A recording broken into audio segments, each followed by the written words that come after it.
physical impossibility. No. I've been watching the Zapruder film this whole entire time, so I don't know where the actual exit wound is because the Zapruder film is from the side. So all you can see is his head motion, so you have to go off of the head motion.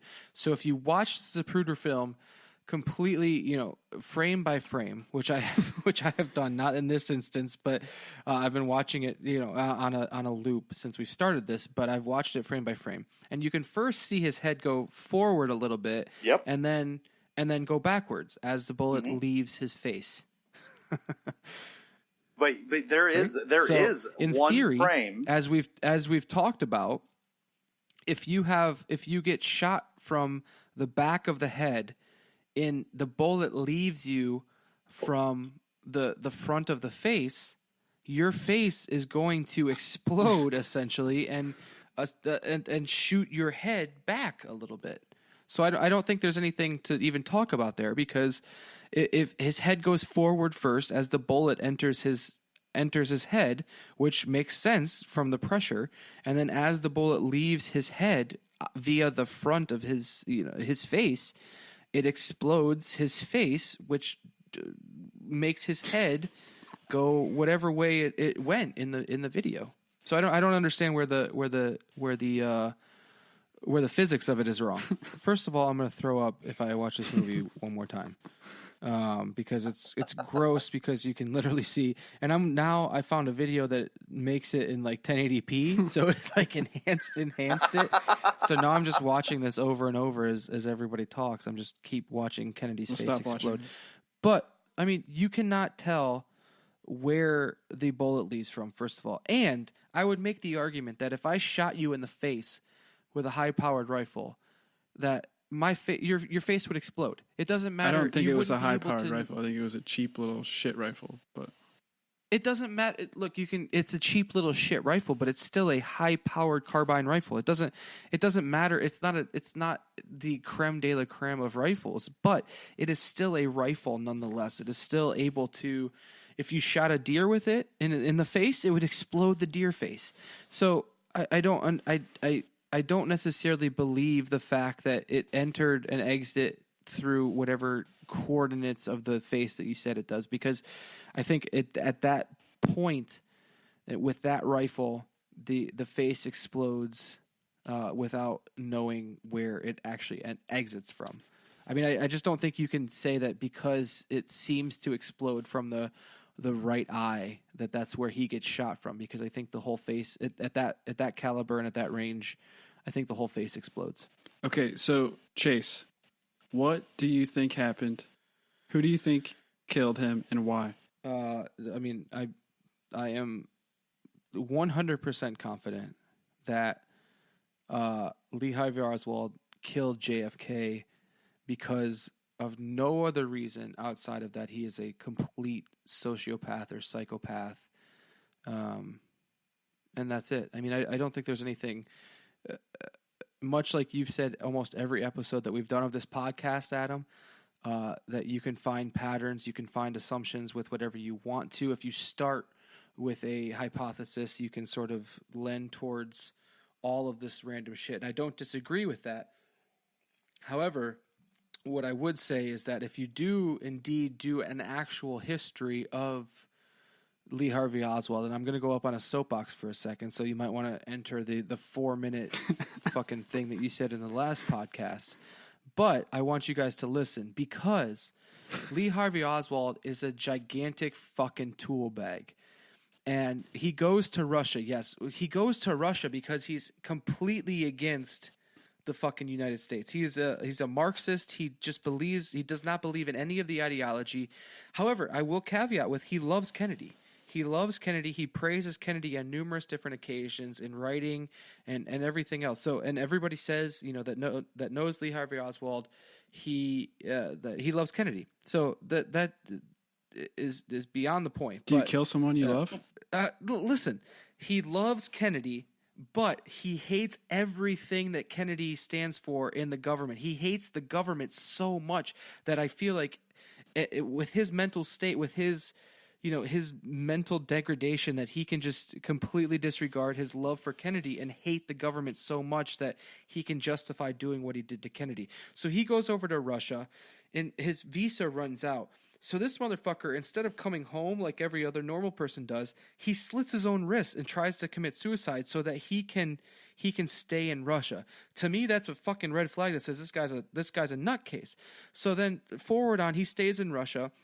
He marries this, or he tries. He makes an attempt to marry this. He lives in Belarus, or he finds this Belarusian chick, and he proposes to this chick, and she says no, get the fuck out of here, basically.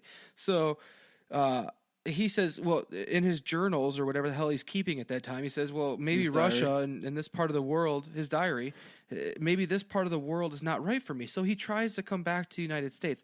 So this guy, his whole fucking life is just he's a lunatic. He is a psychopath. This guy wants to be great. He is not great. The only thing that he can comprehend in his mind is that he is a communist believer. He loves the communist government, and that's how all of these theories start, is that he is indeed a sympathizer, if you will, for these causes for the communists. So Cuba, for Russia, for everything else. And he loves this ideology, and he hates our government. Regardless of how much he loves Kennedy, he hates our government.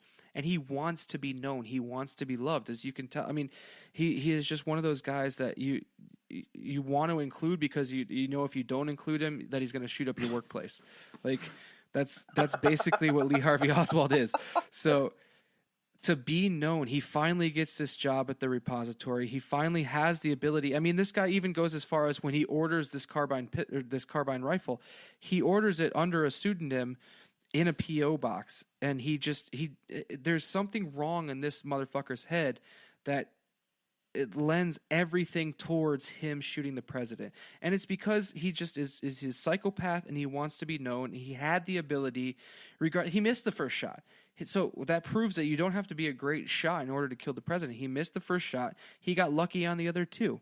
I mean, it's not that hard to calculate if you're classically trained, if you will, as a Marine, as a Marine, then you could recalculate or recalibrate your calculations once you miss one shot and the car is going 7 to 10 miles an hour and Kennedy's not moving, you can shoot him. So I find it hard to believe that, given this guy's background, given this guy's ideology and his skill set, that there's anything else going on here. And he killed the cop, right? Why would you kill the cop if you didn't have any reason to? So he kills the cop. He goes to this theater, and I don't find the evidence matches up to. Okay, so you think that Lee Harvey Oswald killed him because he's a psychopath? Okay. Not necessarily a psychopath. I think there's something wrong with him, just like any other shooter of anything else. Yeah, I mean, I think that's the end of the story. All right, Miles, what do you think happened and why? Well, first, your story was great. It was definitely more than 4 minutes, and it needed to be told. but what you painted sounds like the most amazing scapegoat you could ever ask for in any talk, sort Chase. Of thing. Just this. I want my 4, maybe 10 minutes. No, we can't. We don't have 10 minutes. Sorry.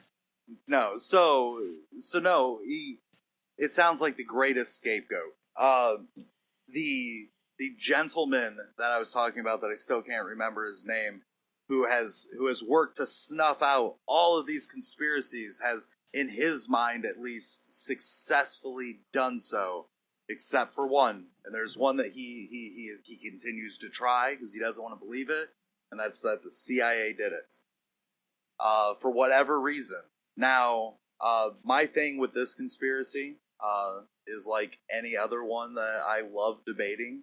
I will not pretend to know what happened, but I will tell you that I cannot believe what is said that has happened, because there are too many things that point to, I think you just said it best, Adam, that if you have a conclusion that you want to go to, it is easy to.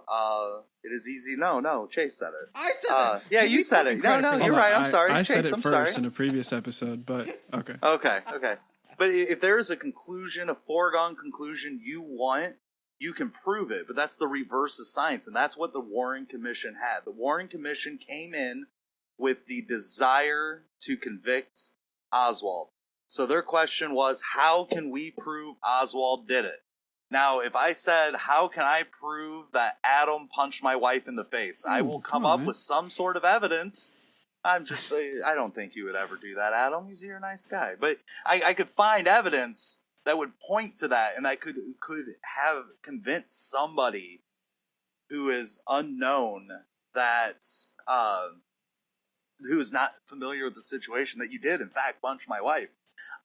So that's what the Warren Commission did, and some points to help that and why he's a great scapegoat.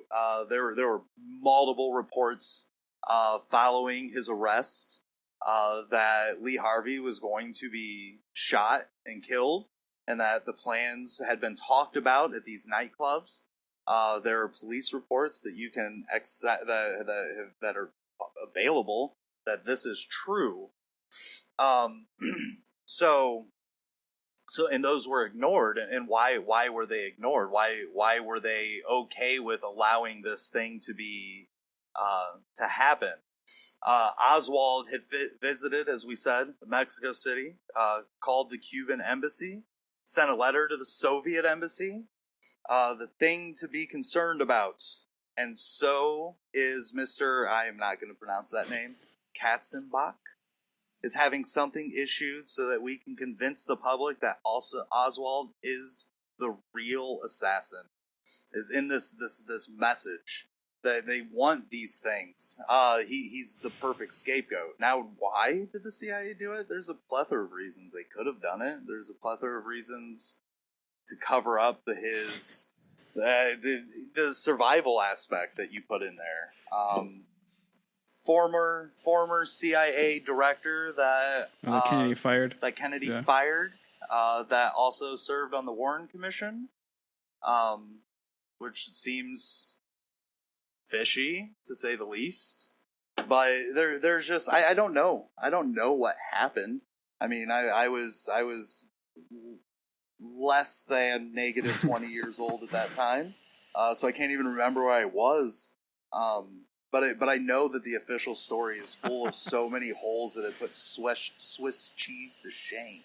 But do you think just because a story has holes in it that it means that there's something hinky going on? Because I don't believe not necessarily. That. No. I mean, I will be the first person to attest that this was basically uncharted territory for the Secret Service at the time.